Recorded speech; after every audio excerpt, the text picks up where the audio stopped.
అన్న అసెంబ్లీ సమావేశాలు చూసారా? చూసాను. మరి ఏంటండి, మాజీ ముఖ్యమంత్రి గారు పెళ్ళిళ్ళకి వెళ్ళే రందున్న వ్యక్తి అసెంబ్లీకి ఎందుకు రాలేకపోయాడు అంటారు? అసెంబ్లీ సమావేశాలు ఇవాళతో క్లోజ్ అయిపోవచ్చుని. ఆయన ప్రజల సమస్య మీద ఏం పోరాడాడు, ఎవరి సమస్య మీద పోరాడాడు అంటారు ఇక్కడ?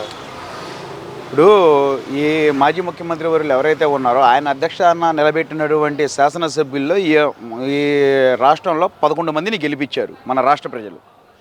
ఆ అసెంబ్లీ పరిధిలో ఉన్నటువంటి సమస్యల గురించి మాట్లాడటానికి కూడా వీళ్ళకి వెళ్ళే తీరిక లేదు ఆయనకి కానీ, తర్వాత ఆయన నిలబెట్టి గెలిచినటువంటి శాసనసభ్యులకు కానీ, ఆయన పార్టీ శాసనసభ్యులకు కానీ.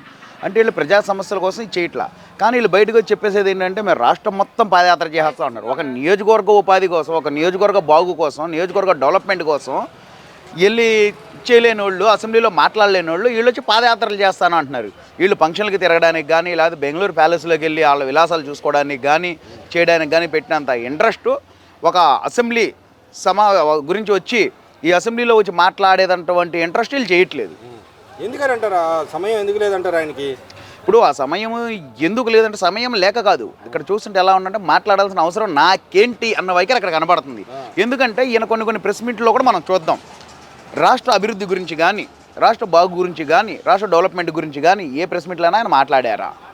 మాట్లాడలేదు. ఈయన మాట్లాడేదల్లా ఏంటంటే ఆ కత్తులు పట్టుకొని వస్తాము, రపరపా పపపప అని అంటాము, లేకపోతే మేము వస్తే చూపిస్తాము, రెడ్ బుక్ రాజ్యాంగం కాదు ఏది తీసుకొచ్చినా మేము తీసుకొస్తాము, ఇచ్చేస్తాము, తర్వాత టెండర్లకు ఎవరన్నా వస్తే వాళ్ళ వంతులు చూస్తాము, ఆఫీసర్లని మేము ఇచ్చేస్తాం. అంటే చట్టబద్ధంగా వేసేటటువంటి టెండర్లలో కూడా వీళ్ళు వచ్చాక మేము తెలుస్తాం, వాళ్ళు అంతు చూస్తాం, అవి చూస్తాం, ఇవి చూస్తాము అని అంటున్నారే తప్ప రాష్ట్ర ప్రయోజనం కోసం, రాష్ట్ర ప్రజల కోసం, రాష్ట్ర అభివృద్ధి కోసం మేము పలానా పనులు చేస్తామనేది ఎక్కడ మాట్లాడలేదు వీళ్ళు. అంటే మామూలుగా అయితే అసెంబ్లీలో కానీ ఎక్కడైనా చర్చ జరిగితే దాని మీద వాదోపాదాలు ఉంటాయి, ఏదైతే రిపోర్ట్లు ఉంటాయి బహిర్గతం చేస్తూ ఉంటారు. అన్యాయాలు అక్రమాలు చేస్తున్న ఈ గవర్నమెంట్ మీద ఎందుకని బాధ్యతాయుతంగా ఒక నాయకుడిగా ఉండి ఎందుకు చూపెట్టలేకపోతున్నాడు? అక్కడ వాళ్ళ నాయకులు కూడా గతంలో అయితే అన్యాయాలు జరిగినాయి అని చెప్తా, మా టైంలో జరిగింది, ఈ గవర్నమెంట్ జరిగినాయి అని చెప్తా ఉన్నారు. ఎందుకు చూపించలేకపోతున్నారు అంటారు ఇక్కడ నాయకులు ఎవరైనా? ఇప్పుడు జగన్మోహన్ రెడ్డి గారు కానీ ఆయన టీం కానీ ఏమనుకుంటున్నారంటే మనం మీడియా ముందుకు వచ్చి కానీ, లేదంటే సోషల్ మీడియాలో కానీ మనం ఏదన్నా మాట్లాడేస్తే అదంతా ప్రజలు నమ్మేస్తారు, ప్రజలు దాన్ని గుడ్డిగా ఇచ్చేస్తారు అని చెప్పి ఒక మైండ్లో ఫిక్స్ అయిపోయింది వాళ్ళకి బాగా. దాని మీదే సోషల్ మీడియాలో కానీ ఇట్లు కానీ దుష్ప్రచారాలు చేస్తున్నారు. అదే వాస్తవాలు అయితే నువ్వు ప్రూఫులతో పాటు తీసుకొచ్చి అసెంబ్లీ సాక్షిగా మీరు నిరూపించాలి కదా, మాట్లాడాలి కదా. లేకపోతే ఇప్పుడు పలానా తప్పు జరిగింది, పలానా ఇది జరిగింది అన్నారు. అసలు ఏం తప్పు జరిగింది అనేది నువ్వు చూపించాలి కదా. నీ గవర్నమెంట్ 5 సంవత్సరాలు నీకు అవకాశం ఇచ్చినప్పుడే చూపించలేకపోయావు. అంటే తప్పేం జరగలేదు కాబట్టి చూపించలేకపోయావు. ఇప్పుడు దీంట్లో చూపించడానికి కూడా నువ్వు అసెంబ్లీకి వచ్చి మాట్లాడతావు కదా, పలానా విషయంలో పలానా దాంట్లో ఈ తప్పు జరుగుతుంది, ఈ తప్పిదం జరుగుతుంది, రాష్ట్రానికి ఈ రకంగా ద్రోహం జరుగుతుందని నువ్వు మాట్లాడతావు కదా. ఆయనకి తెలుసు రాష్ట్రంలో ఎటువంటి అవకతవకలు జరగట్లేదు, ఎటువంటి స్కాములు జరగట్లేదు, ఎటువంటివి జరగట్లేదు అని. అవి నిజంగా జరిగితే అసెంబ్లీకి వచ్చి మాట్లాడతారు. 11 మంది ఉన్నారు, వచ్చి మాట్లాడతారు. లేదంటే శాసన మండలిలో మాట్లాడతారు. ఈ 2 చోట్ల మాట్లాడటం మానేసి వీళ్ళు గొడవలు వాదనలు తప్ప మేము వస్తే ఏం చేస్తాము, ఈ జరుగుతున్న అన్యాయాన్ని ఎలా మారుస్తాము, ఏం చేస్తాము అనేది చెప్పడం మానేసి వీళ్ళు ఈ రపరప పపపప అనుకుంటూ ఇచ్చేసుకుని తిరుగుతున్నారు. తర్వాత వచ్చేసి గవర్నమెంట్ పరంగా ఎవరైతే ఒక మన రాజ్యాంగబద్ధంగా టెండర్లు పడుకోవడానికి వచ్చారు పీపీపీ పథకం ద్వారా, వాళ్ళను కూడా బెదిరింపు చర్యలు చేస్తున్నారు. వీళ్ళు బెదిరింపు చర్యల మీద నడిపిద్దాం అనుకుంటున్నారు కానీ ఒక సబ్జెక్ట్ మీద నడిపించాలి, చెయ్యాలి అన్న ఆలోచన కానీ అవసరం కానీ వీళ్ళకి లేదు అన్నట్టు వీళ్ళ వైఖరి ఉంది.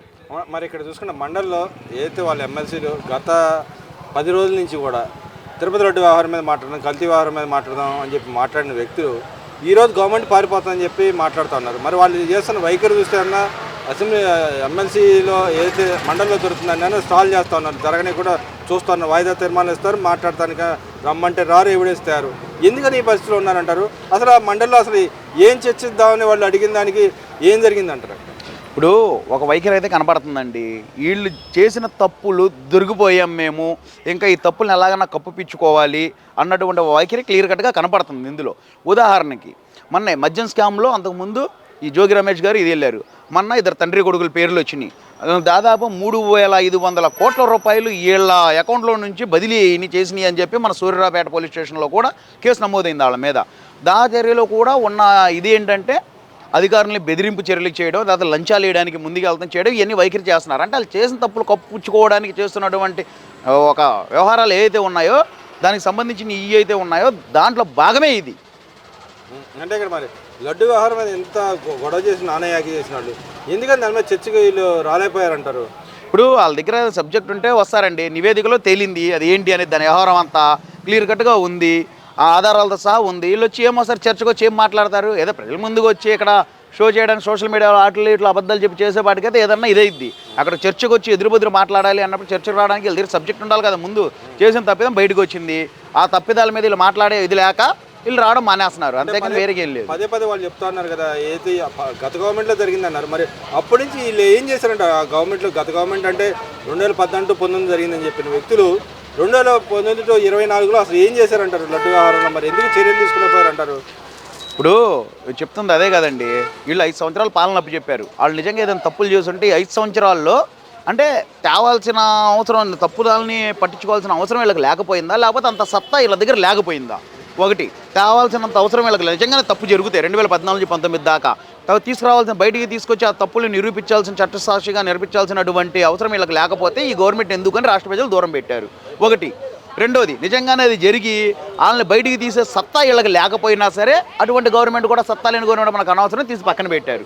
మూడోది, ఒకవేళ ఈ చేసే వీళ్ళు దుష్ప్రచారాలు అని చెప్పేది ఉన్నా సరే దుష్ప్రచారాలు చేసే ప్రభుత్వం మనకెందుకు అని ఈ 3 రకాలుగా కూడా సబ్జెక్ట్ తీసుకొని ప్రజలు పక్కన పెట్టారు ఆ ప్రభుత్వాన్ని దించేసి 11 సీట్లు పరిమితం చేశారు. వీళ్ళు ఇలాగే చేస్తూ ఉంటే రేపు 11 కాదు కదా, ఒక్క సీటు కూడా రాదు, కనుమరుగైపోతారు. మరి ఇక్కడ అసెంబ్లీ అయితే మన మండలిలో జరిగిన వ్యవహారంలో చూసుకుంటే అచ్చెన్నాయుడు గారు ఏదో మత ప్రస్తావన తీసుకొచ్చాడు, కుల ప్రస్తావన తీసుకొచ్చాడు అని చెప్పి క్షమాపణ చెప్పాలా, ఇంకో పక్కన ఆయన రాజీనామా చేయాలని చెప్పి కోరుతున్నారు. గతంలో అయితే జగన్మోహన్ రెడ్డి గారు నేను క్రిస్టియన్ మతాన్ని ఆచరిస్తా అని చెప్పిన వ్యక్తి గురించి ఆయన క్రిస్టియన్ కాదని అడిగితే అది తప్పు అని మాట్లాడతానని ఎలా చూడొచ్చు అంటారు ఇక్కడ? ఇప్పుడు వీళ్ళు అవకాశం అండి, నోటి అవకాశం, ఎటు తిరుగుతే అటు తిప్పుకోవడం, ఎటు ఇదైతే అటు మాట్లాడటం, వీళ్ళకి ఏదైనా చేసి ఒక గందరగోళాన్ని సృష్టించాలి, ట్రాఫిక్ డైవర్షన్ చేయాలి. ఇప్పుడు ఏదైతే జరుగుతుందో, ఏదైతే వీళ్ళ లోటుపాట్లన్నీ బయటకు వస్తున్నాయో, మద్యం స్కామ్ కానీ, తిరుపతి లడ్డుది కానీ వగేరా బయటకు వస్తున్నాయో, వాటి నుంచి వీళ్ళు ట్రాఫిక్ డైవర్షన్ చేయడం కోసం వీళ్ళు ఒక సబ్జెక్ట్ కావాలి. ఆ సబ్జెక్ట్ని వీళ్ళు ఏది ఉందని చెప్పి ఎరుకొని ఉన్నదాన్ని లేని దాన్ని మొత్తం కల్పితం చేసి వీళ్ళు తీసుకొచ్చి ఇలా చేస్తున్నారు. దాంట్లో భాగమే ఇవన్నీ. మరి అదేవిధంగా చూసుకుంటే ఇవాళ వాళ్ళు డాక్యుమెంటరీ తయారు చేసినారు, తిరుపతి లడ్డు మీద, దేవస్థానాల మీద ఒక డాక్యుమెంటరీ తయారు చేసిన దాంట్లో ఏముంటుందని మీరు భావిస్తున్నారు? నిజంగానే వాళ్ళు డాక్యుమెంటరీ ఉన్నట్టుగా చేసి ఉంటారు, లేకపోతే వాళ్ళకి కల్పితం వాళ్ళకి కావాల్సిన విధంగా మార్చి ఉంటారంటారు? ఇప్పుడు డాక్యుమెంటరీ ఎవరు తయారు చేస్తారండి? దానికి ఎవరినైతే నియమించారో అధికారులని, ఎవరినైతే చేశారో వాళ్ళు వేస్తారు రాజ్యాంగబద్ధంగా. అంతేగాని నీ డాక్యుమెంటరీ నువ్వు, నా డాక్యుమెంట్ నేను చేసాము అంటే ప్రజలను నమ్మడానికి కొంచెం హాస్యపదంగా లేదు. నిజంగా డాక్యుమెంటరీ పోనే వాళ్ళ దగ్గర ఉన్న ప్రూఫ్లతో సహా ఉన్నాయి, తీసుకొచ్చారు, ఇలా జరగలే చేయడానికి అనడానికి రావాలి కదా. వీళ్ళు రావట్లేదు కదా, మాట్లాడడానికి కానీ వీళ్ళు పిలుస్తున్నా రావట్లేదు కదా. రండి మాట్లాడదాం, చర్చిద్దామంటే చర్చలకి రావట్లేదు కదా. ఎందుకు రావట్లా?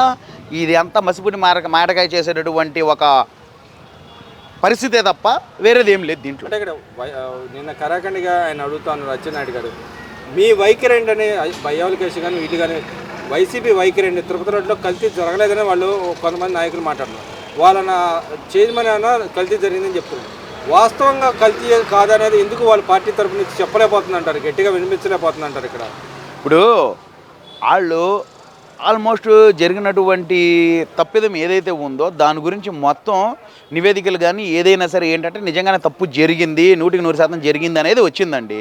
దాన్ని వీళ్ళు కప్పుపుచ్చుకునే ప్రయత్నం చేస్తున్నారు, కానీ అది కూడా వీళ్ళు కుదరట్లేదు. ఇప్పుడు వీళ్ళు కానీ చర్చలకు వచ్చారంటే అదంతా బహిర్గతం అయ్యిద్దని భయంతో దాన్ని వాయిదా వేసుకుని దాన్ని డైవర్షన్ చేయడం కోసమే అనేక అటువంటి వేరే సబ్జెక్టులు తీసుకొచ్చి ఇక్కడ పెడుతున్నారనమాట.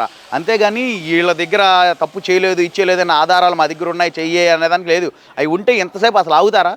కోర్టులో వెళ్ళి పిటిషన్ అయ్యారా, మనం తప్పు చేయలేదు, ఇలా మా మీద దుష్ప్రచారం చేస్తున్నారని చేయరా? వీళ్ళు మామూలుగానే కేసులు పెట్టి లోపల దోసిన వాళ్ళు, ఇచ్చేసిన వాళ్ళు అలా చేయరా? ఇది మరీ చూస్తున్నారుగా రాష్ట్ర ప్రజలందరూ, ఇది మరీ హాస్యపదంగా లేదు వీళ్ళు చేసే వైఖరి అంతా. ఓవరాల్గా అధికార కూటమి కానీ ప్రతిపక్ష నాయకుడు కానీ ఈ అసెంబ్లీలో చర్చల్లో అసలు ఏం సాధించారనుకుంటున్నారు? అసలు మీకు ప్రజలకు సంబంధించిన అంశాల మీద ఏమైనా కూలంకషంగా చర్చ జరిగిందని మీరు భావిస్తున్నారు? ఇప్పుడు మన బడ్జెట్ సమావేశాల్లో కానీ, తర్వాత వచ్చేసి అభివృద్ధికి సంబంధించిన దీంట్లో కానీ, తర్వాత ప్రతి నియోజకవర్గం నుంచి కూడా మా నియోజకవర్గానికి ఎలాగాలి, ఉదాహరణకి సెంట్రల్ నియోజకవర్గం తీసుకుందాం. మాకు ఇక్కడ కాలేజ్ ఉంది, దీన్ని డిగ్రీ కాలేజ్ చేయాలి, మా ఆడపిల్లలు ఎవరైతే ఉన్నారో వాళ్ళు బాగా ఇబ్బంది పడుతున్నారు, దూరంగా వెళ్తానికి ఇక్కడ కావాలి అని చెప్పేది ఒక అంశం తీసుకొచ్చారు. అలాగే ఒక్కొక్క నియోజకవర్గం నుంచి ఒక్కొక్క సమస్యని తీసుకొచ్చారు. కానీ వైసీపీ వాళ్ళు గెలిచినటువంటి 7 నియోజకవర్గాల నుంచి కూడా మాది ఇది పరిస్థితి అని వచ్చిన సందర్భం ఎక్కడా కనపడలా ఈ అసెంబ్లీ మొత్తం మీద.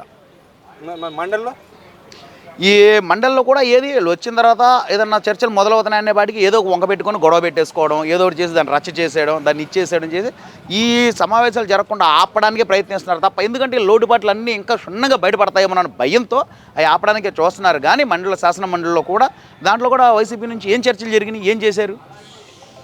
మరి కూటమి ప్రభుత్వం పారిపోతుందని చెప్తున్నారు, నిజమా ఒకటి? ఇప్పుడు అందరు చూస్తున్నారండి, కూటమి ప్రభుత్వం పారిపోతుందో చెప్పలేక వీళ్ళు గొడవలు పెట్టుకొని పారిపోతున్నారు, లేనిపోయిన గందరగోళం ఎవరు సృష్టిస్తున్నారో ఏం చేస్తున్నారు అనేది మొత్తం చూస్తున్నారు. సమావేశాలు అందరూ ఎదురుకులా లేదు, ఇప్పుడు రాష్ట్ర ప్రజలందరూ సమావేశాలన్నీ చూస్తున్నారు, క్షుణ్ణంగా వాటిని పరిశీలిస్తున్నారు. ప్రతి ఒక్కరికి కూడా తెలుసు రానున్న రోజుల్లో దానికి తగ్గ బుద్ధి చెప్పడానికి సిద్ధంగానే ఉన్నారు రాష్ట్ర ప్రజలు.